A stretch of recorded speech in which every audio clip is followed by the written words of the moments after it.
Alright guys, today I'll be showing you how to replace the air filter on this Toyota Camry and also clean up the airbox as well.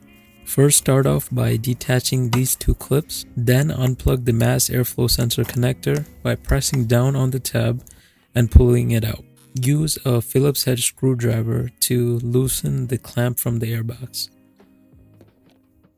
Then slide the top of the airbox out of these two plastic slots. Before taking it out, make sure to remove this plastic piece holding down the wire loom. Now the top piece of the airbox can be moved to the side.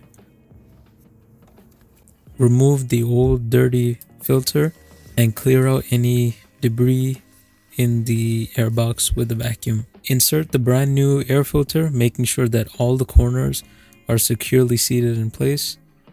Now to put everything back together, push the top piece into the hose and move it around until these two tabs slide into these two slots. Clip down both sides, tighten down the hose clamp, and finally plug in the mass airflow sensor and attach the plastic clip. Hope you guys found this video helpful. If you did, consider liking and subscribing.